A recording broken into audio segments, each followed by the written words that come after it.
১৯৭২ সালের পর থেকে প্রকৃত প্রস্তাবে ৪-৫ জন ছাত্রই স্টেনগান হাতে বিশ্ববিদ্যালয়সমূহ চালাত।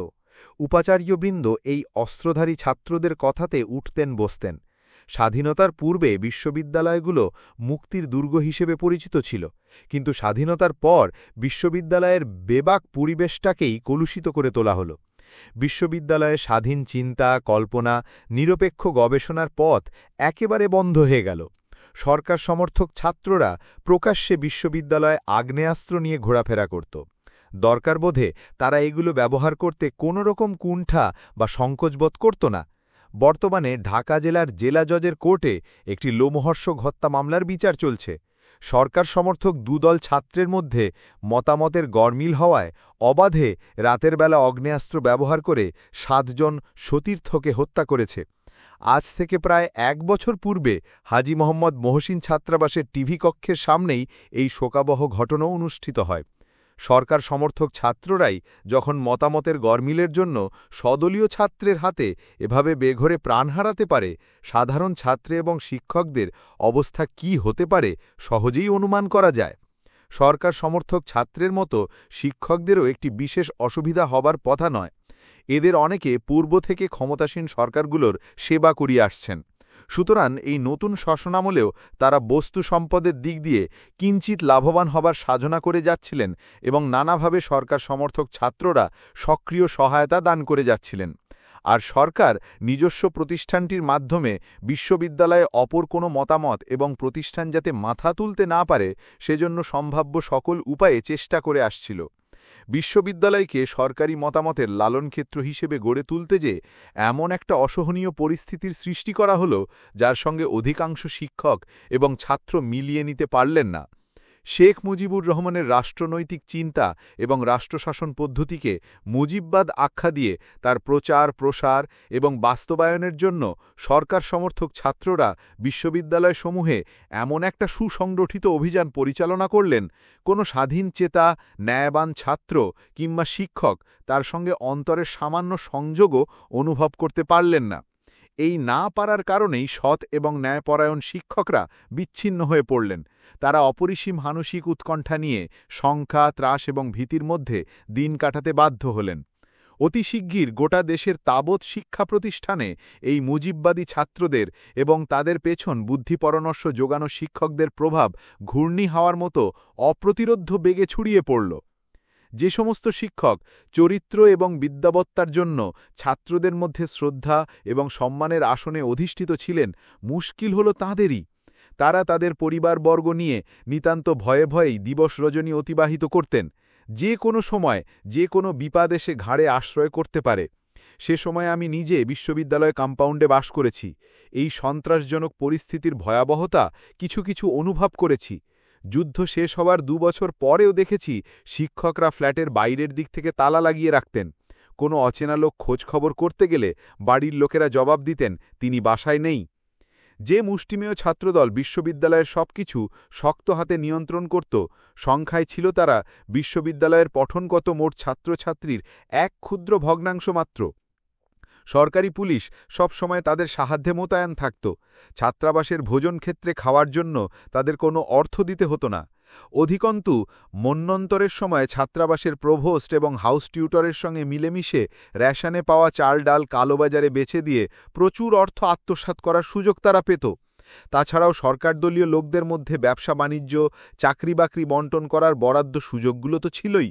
বিশ্ববিদ্যালয় কিংবা কলেজের ছাত্র সংসদসমূহের নির্বাচনে তারা অংশগ্রহণ করত, ভীতি এবং ত্রাস সৃষ্টি করে ছাত্র সাধারণের কাছ থেকে ভোট আদায়ের চেষ্টা করত।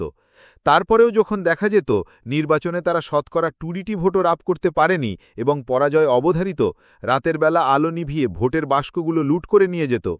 তাদের অনুমোদন ছাড়া বিশ্ববিদ্যালয়ে কোনো ছাত্র ভর্তি হতে পারত না। ছাত্রাবাসসমূহে থাকবার জায়গা পেত না। শিক্ষকদের নিয়োগ বরখাস্ত অনেকটা তাদের খেয়াল খুশির ওপর নির্ভরশীল ছিল। শেখ মুজিবুর রহমান তার একদলীয় শাসন চালু করে দেশে যে নতুন শাসনতান্ত্রিক পদ্ধতি চালু করার কথা ঘোষণা করেছিলেন, তাতে বিশ্ববিদ্যালয়গুলোকেও ক্ষমতার অংশভোগী নিয়েছিলেন। বাংলাদেশ কৃষক শ্রমিক আওয়ামী লীগের কেন্দ্রীয় কমিটির ১১৫ জন সদস্যের মধ্যে ঢাকা, রাজশাহী, জাহাঙ্গীরনগর বিশ্ববিদ্যালয়ের উপাচার্যত্রয় এবং বাংলা একাডেমির মহাপরিচালিকা এবং বাংলা বিভাগের অধ্যক্ষাকে স্থান দিয়েছিলেন। জাতীয় দলের কেন্দ্রীয় কমিটিতে বিশ্ববিদ্যালয়ের উপাচার্যদের স্থান দিয়ে সরাসরি বিধিবদ্ধভাবে বিশ্ববিদ্যালয়সমূহকে সরকারি নিয়ন্ত্রণে নিয়ে আসার আয়োজন সম্পূর্ণ করলেন। অর্থাৎ এখন থেকে বিশ্ববিদ্যালয়ে কোনো ঘোরকাচ ব্যতি রেখে প্রত্যক্ষভাবে সরকারি শাসন বলবৎ করা হবে। পূর্বেকার সরকারগুলো বিশ্ববিদ্যালয়ে কর্তৃত্ব করতেন বটে, কিন্তু সে পন্থাটি ছিল সম্পূর্ণ স্বাধীন স্বায়ত্তশাসিত প্রতিষ্ঠান। সরকার প্রশাসন কিংবা পরিচালনায় প্রকাশ্যেতে কোনো হস্তক্ষেপ করতেন না। শেখ মুজিবই প্রথম যিনি বিশ্ববিদ্যালয়কে ক্ষমতার অংশভোগী করলেন। প্রথমত বিশ্ববিদ্যালয়সমূহের আলাদা অস্তিত্ব, আলাদা আইনকানুন এগুলোকে তিনি ক্রমে ক্রমে ভেঙে নতুন করে সাজিয়ে তার মধ্যে সরকারি বিরোধিতার বীজকে উপড়ে ফেলতে পারবেন। দ্বিতীয়ত যে আধুনিক শিক্ষাভিমানী পণ্ডিত সমাজ তাকে অবজ্ঞা করেন তাদের অন্তর্লালিত অহংকার চূর্ণ করতে পারবেন। নতুন পদ্ধতিটা এমনভাবে রচনা করা হয়েছে যে বিশ্ববিদ্যালয়ের পণ্ডিতদেরও তার আওতার বাইরে থাকার উপায় নেই এবং শেখ মুজিবুর রহমানের সিংহাসনের পিছনে না দাঁড়িয়ে তাদের গত্যান্তর থাকবে না। তৃতীয়ত বিশ্ববিদ্যালয়কে নিজের হাতের মুঠোয় পুড়ে তিনি দেশের মানুষ এবং বিশ্ববাসীর সামনে প্রমাণ করতে পারবেন যে তিনি মন্দ অর্থে একনায়ক নন। দেশের কৃষক সমাজ থেকে শুরু করে সারস্বত সমাজ পর্যন্ত তাকে এত অনুরোধ উপরোধ করেছেন যে বাধ্য হয়েই তিনি দেশের কল্যাণ চান এবং বাংলার মানুষকে ভালোবাসেন। সমস্ত দেশের মানুষের সমবেত প্রার্থনা তিনি অগ্রাহ্য করতে পারেননি। তার দিক থেকে শেখ মুজিবুর রহমান ভুল চিন্তা করেননি। বিশ্ববিদ্যালয়কে ক্ষমতার অংশ দেওয়ার সঙ্গে সঙ্গেই এক বিশ্ববিদ্যালয়ের এক প্রবীণ উপাচার্য এক পত্রিকার সাথে সাক্ষাৎকারে বলেই বসলেন যে শেখ মুজিবুর রহমানের মতো এমন একজন বলিষ্ঠ নেতা 1000 বছরে জন্মগ্রহণ করেননি। শেখ মুজিবুর রহমান যে বলিষ্ঠ নেতা সে বিষয়ে কারও সন্দেহ নেই, কিন্তু তিনি তা প্রকাশ করার জন্য এই সময়কে বেছে নিয়েছিলেন কেন তা অনেকের কাছেই খুব তাৎপর্যবহ মনে হয়েছে। বাস্তবেও তিনি তার বিশ্ববিদ্যালয়ের 4র্থ শ্রেণীর কর্মচারীদের নিয়ে কর্মচারীদের কেন্দ্রীয় দলে যোগদানের আবেদনপত্র সহ তাদের নিয়ে রাষ্ট্রপতির সঙ্গে দেখা করে আসলেন। সেই ছবি কাগজে ফলাও করে প্রকাশিত হল। এই উপাচার্য ভদ্রলোককে দেশের মানুষ আত্মমর্যাদাসম্পন্ন মানুষ হিসাবে জানতেন। অতটুকু দাস্যতা তার কাছ থেকে কেউ প্রত্যাশা করেননি। তার এ ধরনের কার্যকলাপের দুরকম প্রতিক্রিয়া হল।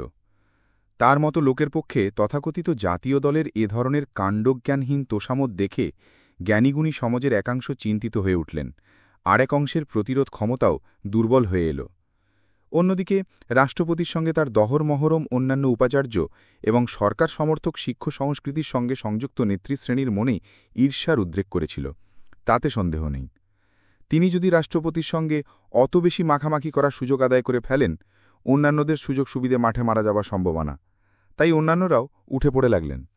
চট্টগ্রাম বিশ্ববিদ্যালয়ের উপাচার্য সর্বজন শ্রদ্ধেয় সাহিত্যিক আবুল ফজল ছাড়া আর সকল উপাচার্যই নিজ নিজ প্রতিষ্ঠানের কর্মচারী এবং শিক্ষকদের জাতীয় দলে যোগ দেওয়ার জন্য ক্রমাগত চাপ প্রয়োগ করে যাচ্ছিলেন। এ ব্যাপারে সরকার সমর্থক ছাত্রদল উপাচার্যদের সহায়তা দিয়ে আসছিল। ঢাকা বিশ্ববিদ্যালয়ে শিক্ষকদের জাতীয় দলে যোগদান করার জন্য যে ভয়, ভীতি এবং নানামুখী চাপের সম্মুখীন হতে হয়েছিল তা আমি খুব কাছ থেকে নিজের চোখে ঘনিষ্ঠভাবে দেখেছি। প্রতিটি অধ্যক্ষ বিভাগীয় শিক্ষকদের মধ্যে আবেদনপত্র বিলি করেছিলেন এবং সরকারি প্ররোচনায় তরুণতর শিক্ষকদের সই করতে অনেক ক্ষেত্রে বাধ্য করেছিলেন। অনেক শিক্ষকই শতপ্রবৃত্ত হয়ে সই করতে চাননি, কিন্তু হুমকি, ভীতি এবং চাপের মুখে তাদের বেশিরভাগই আত্মসমর্পণ করতে বাধ্য হলেন। যে সকল শিক্ষক সই করেননি তাদের নাম বাকশাল কেন্দ্রীয় অফিসে পাঠিয়ে দেওয়া হল। সরকার সমর্থক ছাত্রদল এই বিদ্রোহী শিক্ষকদের দেশদ্রোহী হিসাবে খুব শিগগির ধরে নেওয়া হবে বলে হুমকি দিয়ে গুজব ছড়াতে শুরু করল। এই জোর, জুলুম, ভয়, ভীতি, সন্ত্রাসের মধ্যে 14ই আগস্ট সন্ধ্যের দিকে বিশ্ববিদ্যালয়ে গিয়েছিলাম। শুনলাম কার্জন হলে এবং লাইব্রেরিতে বোমা ফুটেছে। পরিবেশটা থমথমে হয়ে এসেছে। উৎসবমুখর পরিবেশ হঠাৎ যেন কেমন থিতিয়ে এসেছে। মিনিটে মিনিটে পুলিশের গাড়ি টহল দিয়ে বেড়াচ্ছে। সকলের চোখমুখে আশঙ্কা। ছাত্রদের সিংহভাগ, যারা এই সুবিশাল এলাহিকাণ্ডের নীরব নিরুপায় দর্শক ছিলেন, তাদের মনের গতিটা অনুসরণ করতে চেষ্টা করলাম। তাদের চক্ষুমুখ দেখে মনে হল এরকম একটা অভাবনীয় কাণ্ড ঘটায় সকলে যেন মনের গভীরে খুশি হয়েছে। হাতে পায়ে শেকল, শেকলের পর শেকল পড়েও ঢাকা বিশ্ববিদ্যালয় বারুদ এবং আগুনের ভাষায় শেষ পর্যন্ত আসন্ন মুহূর্তটিতেই কথা কয়েছে। অর্থাৎ কোনো স্বেচ্ছাচারীকেই এই পবিত্র বিদ্যাপীঠ কোনোদিন আতিতে বরণ করেনি এবং ভবিষ্যতেও বরণ করতে প্রস্তুত নয়। কথাগুলো ভেবে নিয়েছিলাম আমি। মনের ভেতর একটা ভয়ার্ত আশঙ্কাও দুলে উঠেছিল। একটা বোমা ফুটেছে এই ভয়ে শেখ মুজিবুর রহমান আগামীকাল বিশ্ববিদ্যালয়ে আসা স্থগিত রাখবেন। তিনি তেমন মানুষ নন। তিনি নিশ্চিতভাবেই আসবেনই। অপার শক্তি বলে মুখরা নগরীর স্পর্ধিত জিহ্বাকে যিনি স্তব্ধ করে দিয়েছেন, একটা বোমা ফুটলে কি তিনি সেই ভয়ে ঘরের কোণে চুপটি করে ভেজা বেড়ালের মতো বসে থাকবেন? তার প্রতি সবচেয়ে বিরূপ শ্রেণীটি আগামীকাল সকালে সদল বলে নতমস্তকে বসে থাকবেন। নাটকের এই রোমাঞ্চকর দৃশ্যে তিনি কি করে অনুপস্থিত থাকতে পারেন? হয়তো আরও বোমা ফুটবে, পুলিশ ছাত্রাবাস সময়ের কক্ষে কক্ষে খানাতল্লাশি চালাবে, সন্দেহজনক কিছু ছাত্রদের গ্রেপ্তার করে নিয়ে যাবে, কিন্তু তার আশা বন্ধ হবে না। রাতে হেঁটে ফিরছিলাম ২৭ নম্বর সড়কের দিকে। মনে মনে এসব কথা তোলপাড় করছিল ভয়ঙ্করভাবে। শেখ মুজিবুর রহমান দীর্ঘবাহু প্রসারিত করে সমস্ত দেশটাকে কঠিন আলিঙ্গনে আবদ্ধ করছেন। যা কিছু বাধা দিচ্ছে, প্রতিবাদ করছে, শেষ হয়ে যাচ্ছে। কোথাও কোনো কথা নেই, কোনো বাধা নেই। বাংলাদেশের কণ্ঠ একটি, সেটি শেখ মুজিবুর রহমানের। মানুষই একজন, তিনি শেখ মুজিবুর রহমান। ভয়ে দুরুদুরু করছিল বুক। বিশ্ববিদ্যালয়ে যে ১৫ জন সই করেননি, তাদের অনেকেই আমার চেনাজানা বন্ধুবান্ধব। তাদের অবস্থার কথা চিন্তা করছিলাম। তাদের কি হবে? তাদের কি চাকরি চলে যাবে? তারা কি খাবেন? এই বাজারে বউ ছেলেমেয়ে নিয়ে কীভাবে জীবন ধারণ করবেন? তাদের কি পুলিশে তুলে নিয়ে যাবে? কি হতে পারে এই রাজদ্রোহিতার পুরস্কার? ভয়ঙ্কর চাপ অনুভব করছিলাম। একা একা হাঁটছিলাম। ভয়ানক একাবোধ করছিলাম।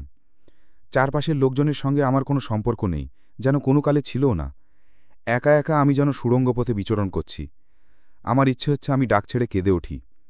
বাংলাদেশ স্বাধীন হবার পর থেকে আমি দেখে আসছি কিভাবে আমার লালিত মূল্যবোধগুলো ভেঙে চুরমার হয়ে যাচ্ছে। লোভীর লোভ, প্রবলের অন্যায়কে এমনভাবে রূপ ধরে জেগে উঠতে আমি কোনোদিন দেখিনি। এত অশ্রুতে ভেজা, এত গাঢ় রক্তে রঞ্জিত আমাদের স্বাধীনতা আমাদেরকে এমনভাবে প্রতারিত করছে প্রতিদিন, সে কথা কার কাছে যেয়ে বোঝাই?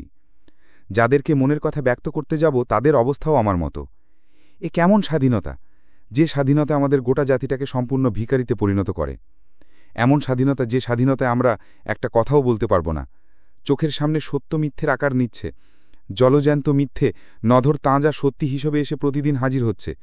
শেখ মুজিবুর রহমান আমাদের গোটা জাতিটাকে কি করতে চান? তার কথায় কথায় উঠে বসে এই জাতির তো আর কোনো কিছুই অবশিষ্ট নেই। এত অত্যাচারে দেখেছি, এত জমাট দুঃখ দেখেছি, এত কাপুরুষতা দেখেছি, এ জাতি আর মানুষের পর্যায়ে নেই। ক্রমশ পশুর নিচে চলে যাচ্ছি আমরা।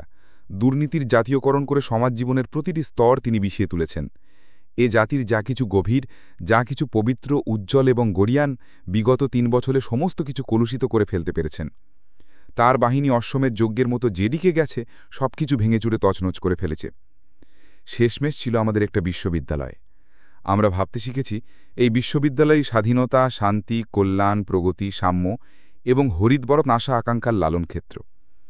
এইখানে এই বিশ্ববিদ্যালয়ে এমন এক শঙ্কাহীন স্বাধীনতা নিবাস করেন, বিরাজ করেন এমন এক সুস্থ শালীনতা, আমাদের জ্ঞানদায়িনী মা বিশ্ববিদ্যালয়ের অঙ্গে অঙ্গে এমন এক প্রসন্ন পবিত্রতার স্রোত প্রবাহিত হয়, কোনো রাজন্য, কোনো সমরনায়ক, কোনো শক্তিদ্রীপী মানুষ কোনো দিন তা স্থূল হস্তের অবলেপে কলঙ্কিত করতে পারেনি।